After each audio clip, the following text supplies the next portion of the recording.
I thought today I would try to take you through some of the generalizing principles that we as a community in nanomedicine are learning, and then take those generalizing principles down to specific examples. Some of the things I'm going to talk about are partly opinion, yet not proven by scientific data, but I think you'll get a sense where I can that it's supported by different experiments that we have. So I'll start with some background on nanoparticles, things that we've already heard in the last two talks, but to reiterate a couple of things, and then unique solutions provided by nanoparticles, and then features of nanoparticles to help you conceptualize any new nanoparticle you may hear about and what you might want to look for in developing your own nanoparticles.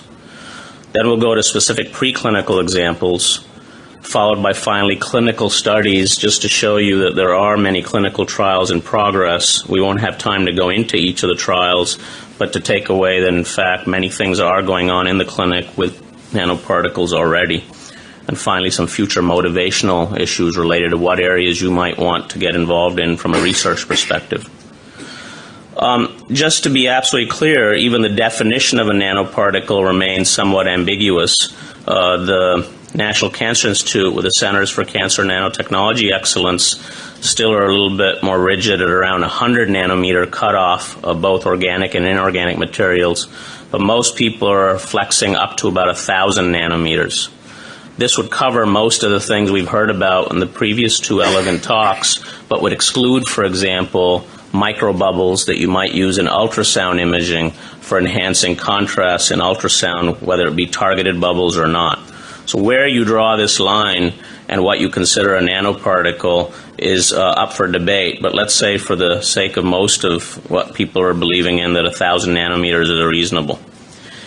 In imaging, quite often, as well as in therapy, people get a little bit ahead of themselves and jump on bandwagons, if you will, to start using specific particle types or imaging agent types or drug types. But truly, in imaging, certain key features that nanoparticles bring to the table are made possible, enabling you to tackle specific problems. I, in particular, am always impressed by the ability to amplify signal in most of the nanoparticle strategies, as well as multiplexing, so that one can in fact have multiple signals even for a given modality. And finally, the ability to do both a multimodality and a theranostic approach, mixing diagnostics and therapeutics, quite often makes nanoparticles worth considering. But you should not ever take away that there's clearly a nanoparticle solution that supplants a solution that's based on a small molecule strategy or a engineered protein strategy. In fact, in many cases, small molecules and engineered proteins are better both from a translational perspective and biological capacity perspective than is a nanoparticle. Of course, for MRI, iron oxide nanoparticles have been around for quite some time and have proven quite useful, whether it be in tracking stem cells or other applications. And certainly we're seeing a growing area of research in using nanoparticles for surgical guidance. The ability to delineate tumor boundaries, for example, is a significantly growing area where nanoparticles may have an important role. We often deal in our own group with safety of nanoparticles, and although none of the talks today has had a chance to go into this in detail, we do have to think carefully about safety. The FDA itself has not taken strong stances on guidelines for nanoparticle approval. In fact, they tend to waver on the exact testing that needs to be done and leave it to a case-by-case basis. This was also true for PET agents not too long ago, and I think we will start to see more guidance language for nanoparticles and the safety studies that have to be done. But clearly this ends up being one of the limiting factors as we try to go forward with nanoparticle translation. We already heard about, in a very elegant way from the first speaker, the different clearance issues with nanoparticles. If there's one thing that ends up being a serious drawback for most of the applications, is the issue of clearance related to size of the particle.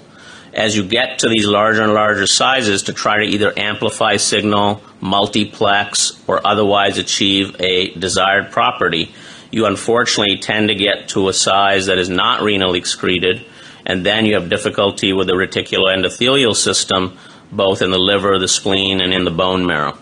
And so nanoparticle clearance continues to be at the forefront of how you think about a given nanoparticle and its evolution through research.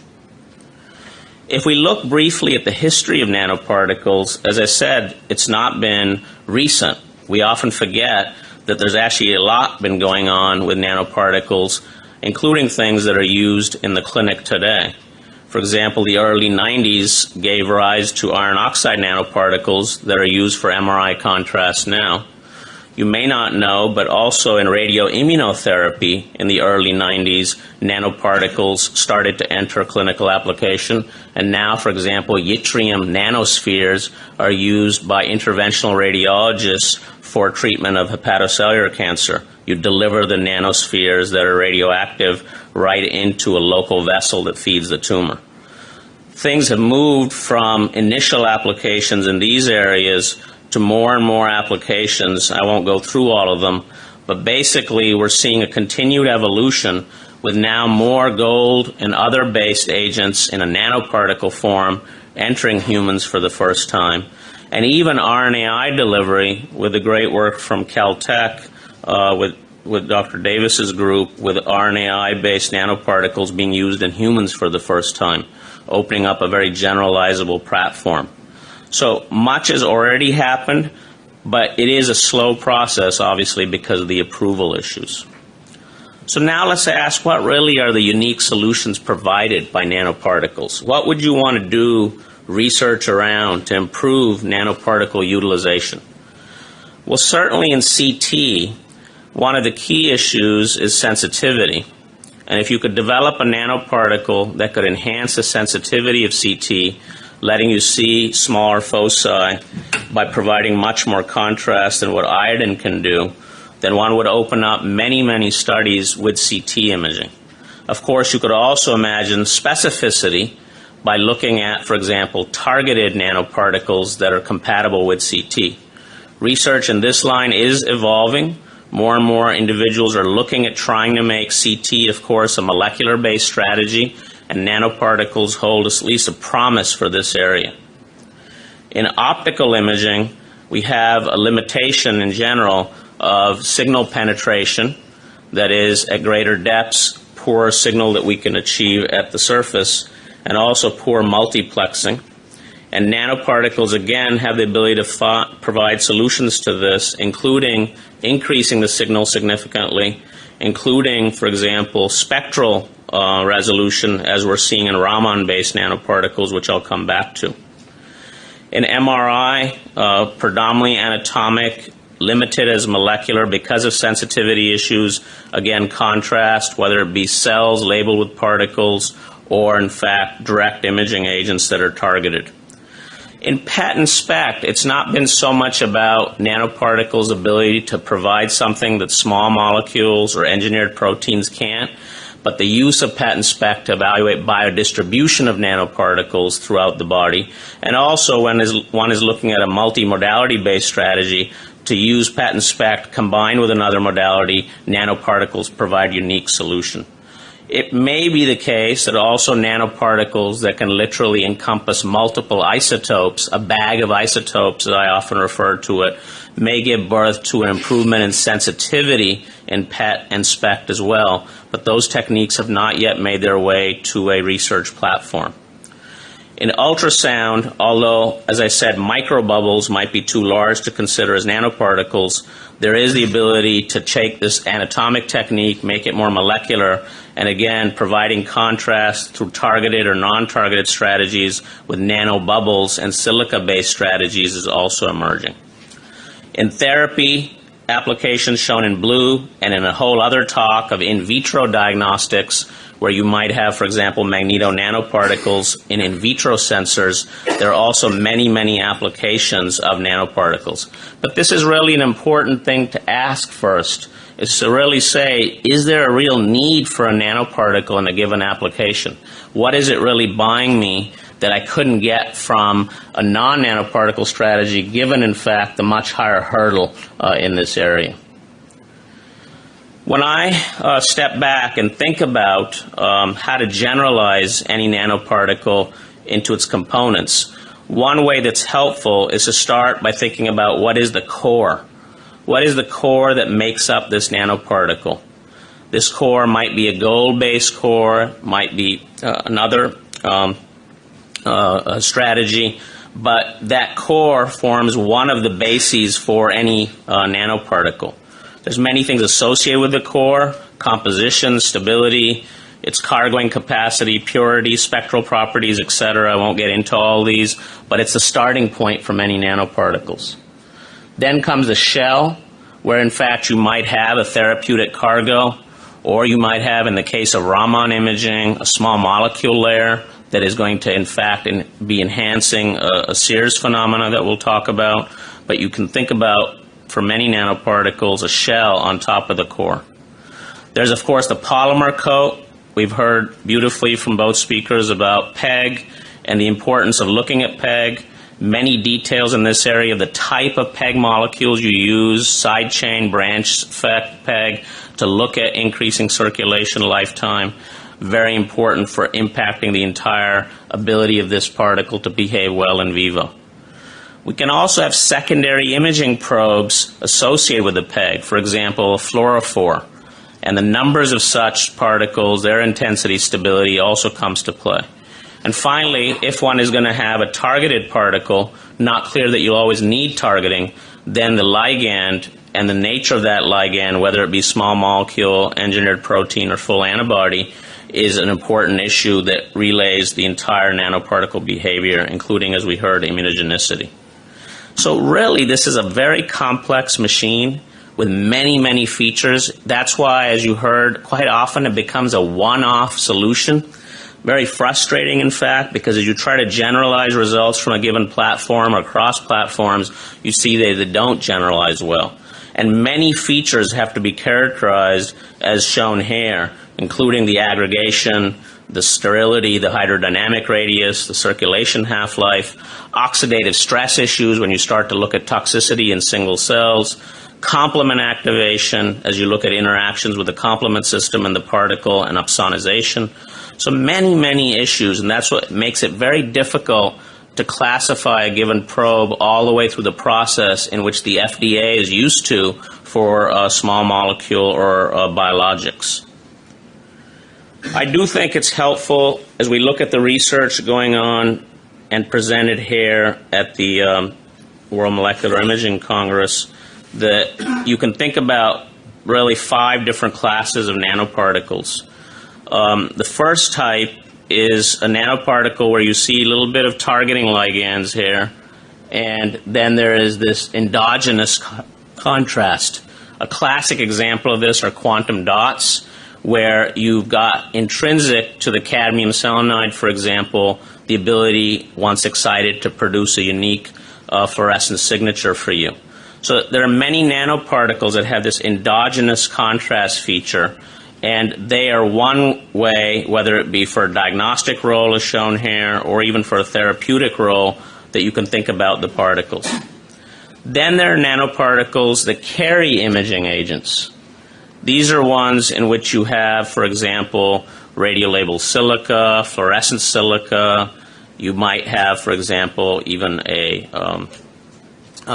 non-imaging agent, which we'll come to in the third row here. But the particle itself is carrying something in order to accomplish the goals for that designed particle. This can be particularly useful, for example, in border delineation in a surgical setting, or trying to encompass site specificity.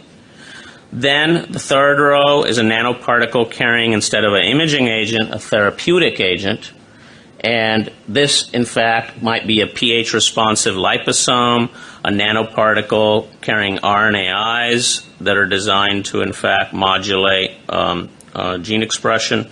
And this strategy is also emerging, and several of the papers we see at the meeting fit under this category.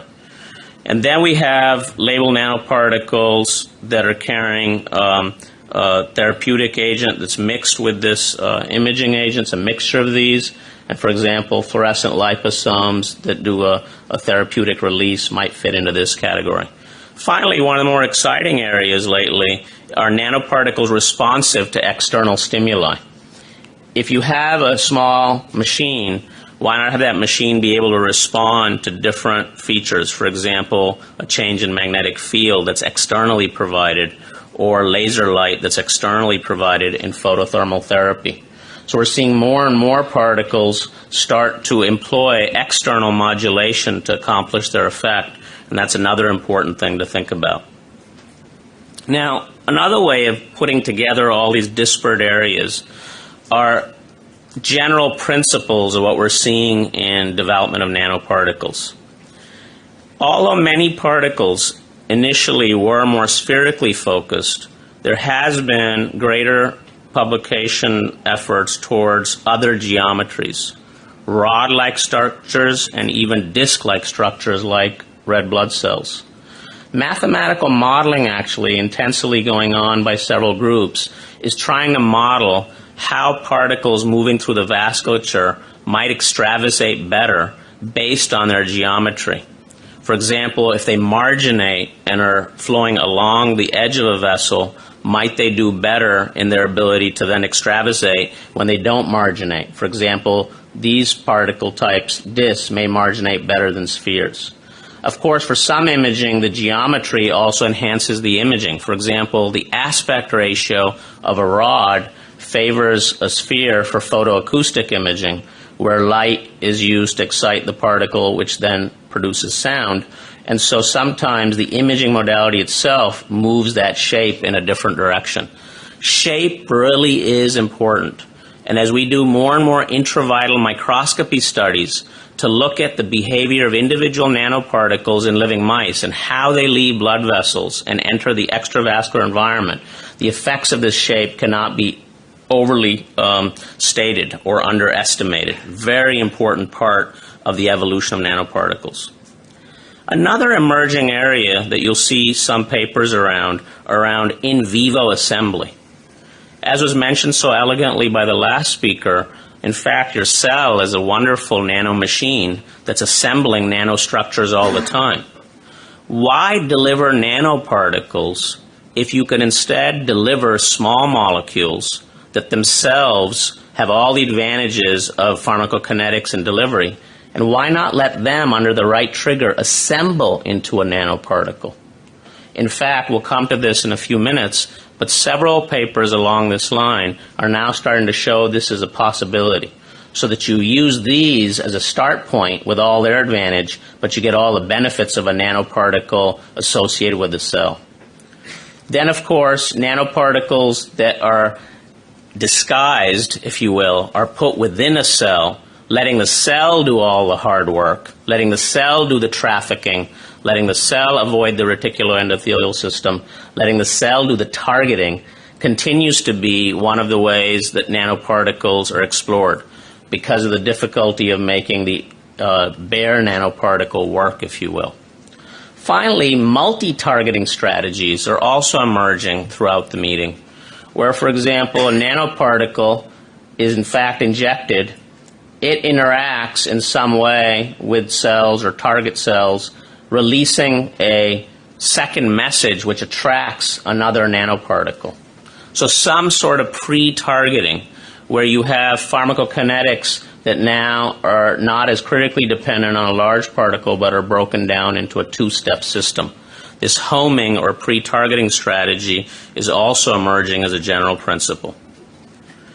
Another way that's very interesting of thinking about most particles is highlighted beautifully by Scott McNeil at the Nanocharacterization Labs. This is a figure adapted from him, in which he reviews nicely the optimal area you'd like to sit. We'd of course like to be ideally optimized on size, but also, as we heard, charge, because we don't want too much positive charge on our nanoparticles because the negative charge on existing cell membranes, so that we don't want nonspecific binding. And then the stealth nature of the particle, that is how well it's masked with polyethylene glycol, for example. You might think mask it away, but in fact there's diminishing returns as you go to higher and higher stealth. So the real optimal zone that you'd like a nanoparticle to sit is shown here in this semi-quantitative, three-dimensional plot equivalent, and I think very important to look at. Let's jump now to specific preclinical examples, because I think it's important to see some of these things, and I've highlighted ones that are unusual in some way, not the typical nanoparticle, but something unusual that makes you think, oh, that's an unusual way of doing things. Why would they want to do it that way? And before I do that, you know, as a collage of these, you can see here just 5 electron microscopes of different modalities for which nanoparticles, or if you want to believe microbubbles fit into nanoparticles, can fit. And so here you're seeing CT-based contrast agents based on bismuth, and then silica for PET and really multimodality PET, optical quantum dots, which are sort of the poster child of the early optical probes, MRI iron oxide, and then, as I said, the microbubble. In each of these, you have nice images. For example, here, although local injection and then trafficking to a lymph node, you see the marked enhancement, actually in this case about 5 times more than that of iodine in the lymph node. I think if we can get to better and better approaches for CT-based molecular imaging, remember CT is a dominating imaging strategy throughout the world, and if we can improve it and bring to it contrast to improve sensitivity and then ideally specificity, this would be a huge win for the imaging field.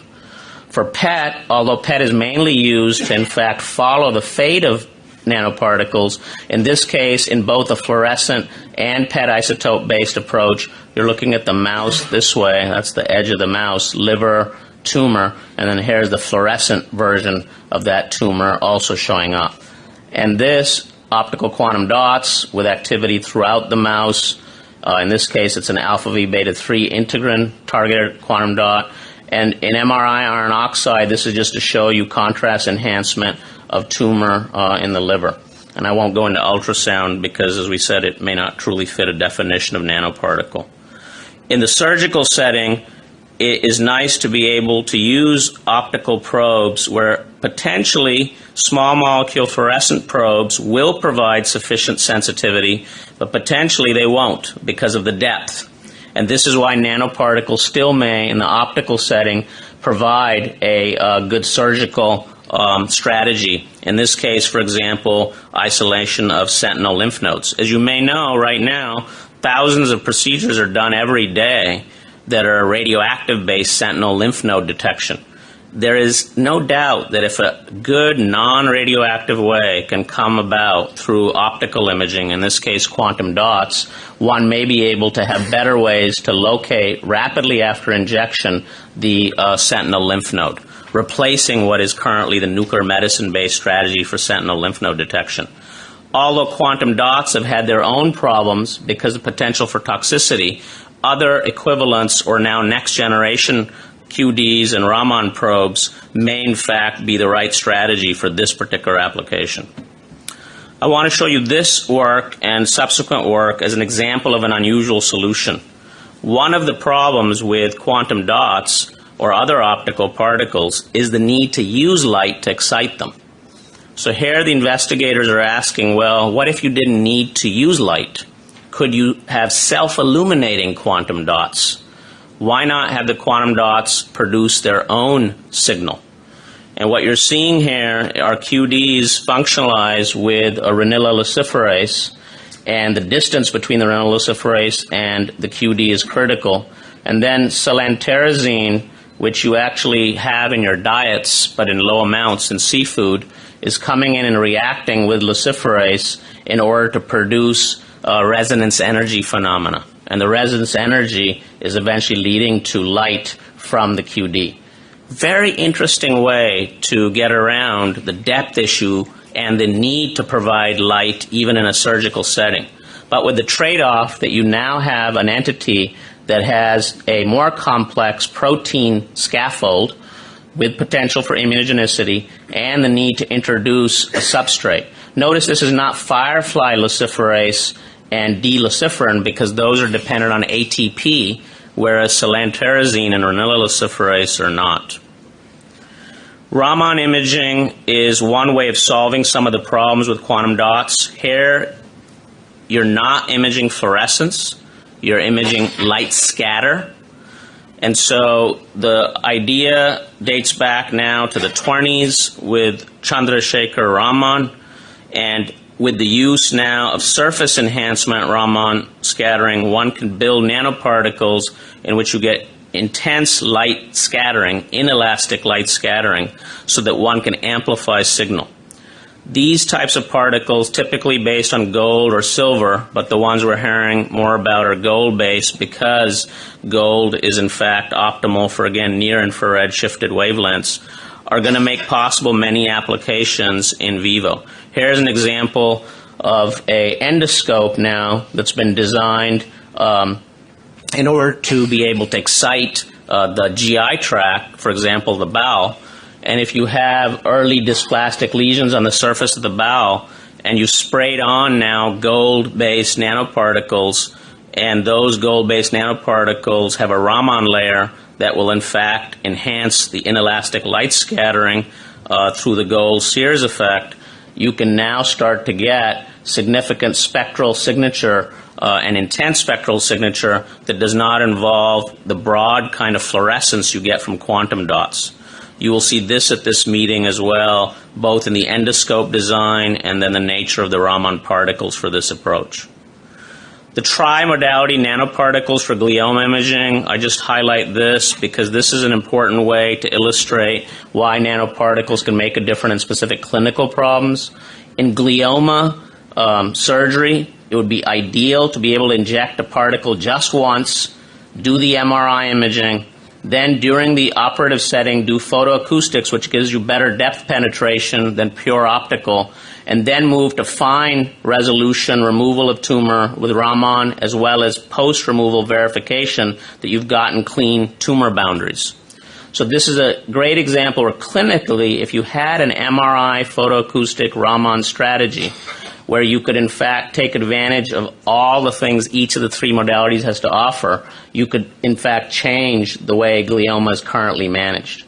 These nanoparticles, for example, which are based on a gold Raman layer and a silica coating, can be used to accomplish this. They have gadolinium both in a DOTA chelate and direct linkage to the silica to be able to accomplish the MRI enhancement. And the Raman spectra, as I said, unlike fluorescent spectra, are very tight, allowing for high multiplexing, high sensitivity, photoacoustic imaging with its better depth penetration than optical, then MR imaging in this case is a T1 relaxation agent. So this particular strategy nicely shows the MRI pre-injection in a rodent model and post-injection, intravenous injection, of course, of the nanoparticles. Then the photoacoustic image, pre and post. You see some signal before the particles arrive because of vasculature that feeds the tumor with hemoglobin that produces a background photoacoustic signal. But then as particles arrive into this bed, the beautiful signal from that tumor. And then, of course, the Raman. Essentially no detectable signal because the Raman signal is very low when you have no particles from intrinsic molecules, but then with the arrival of particles you start to get a significant Raman enhancement. So this has recently just been published and shows the ability to really combine the best of all worlds to bring together the phenomena, in this case of MRI, photoacoustics, Raman, for very nicely delineating tumor. This is not a targeted approach, it's an EPR-based approach. Finally, to end, I'm very excited about self-assembling nanoparticles. It really is the best of both worlds. If one could really start to deliver small molecules with a key and lock approach, as shown here, where these then polymerize and those polymers have different properties than the individual molecule, one now has the ability to really get the best of delivery of small molecules, but the amplification of signal from a large nanoparticle. This work has been recently applied to fluorescent-based imaging, At this meeting, you'll see it for photoacoustic imaging, and you'll also see it coming up for MRI imaging, where you get changes in water accessibility and relaxivity in the gadolinium self-assembled nanoparticle compared to the standalone particles. Also, many applications where gold-based rods, in this case rods that have been injected locally, are being used with external modulation compared to iodine, the gold rods, giving you much better Hounsfield unit changes in a thermometry map showing the signal from using now laser for heating the gold rods, and then the net effect of this, that when you have light plus the gold nanorods, you see a relative tumor volume decrease and a survival advantage. These kind of approaches are also growing with external modulation, and that's stressed also with magnetic field-based external modulation, where particles come in and then are either enhanced in trapping because of an external magnetic field or otherwise modulated to deploy at the site because of an external field.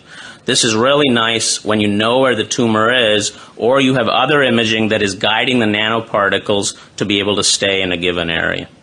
So much can be talked about, but since we're out of time, I'll end by just saying that don't take away that none of these particles have made it to clinical trials. I think you'll be surprised to see how many active clinical trials there are. They tend to be more therapy-based at the current time, but I think we are going to now finally start to see more imaging nanoparticles entering trials with or without counterpart theranostic strategies.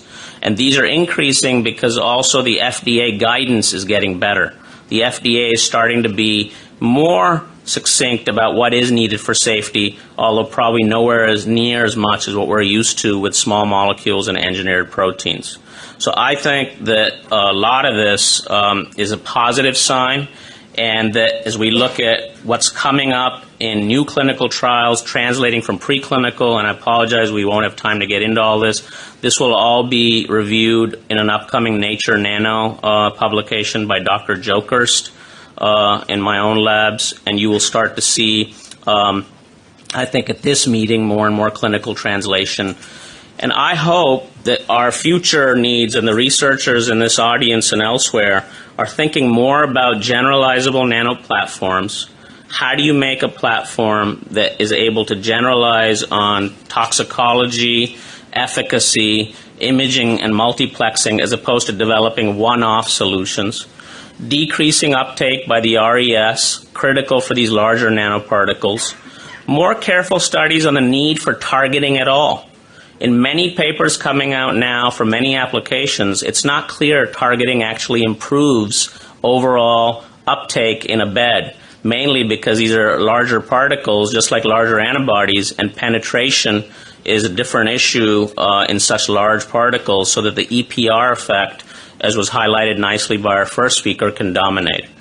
Detailed studies of nanoparticle behavior at the microscopic scale. I haven't had a chance to talk as much about this, but look for intravital microscopy fundamentally changing how we understand what's really going on with nanoparticles. They're not just arriving directly into the tumor bed, they're arriving, for example, with macrophages that brought them there and then release them there. Lot happening that we didn't think happening, because now we can visualize at the vascular and cellular scale the behavior of the nanoparticles.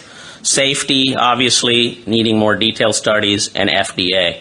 And finally, thanks very much to Drs. Jokerst, Rao, Kircher, Desarda, and Zavaleta, and our own funding from the National Cancer Institute. Thank you very much.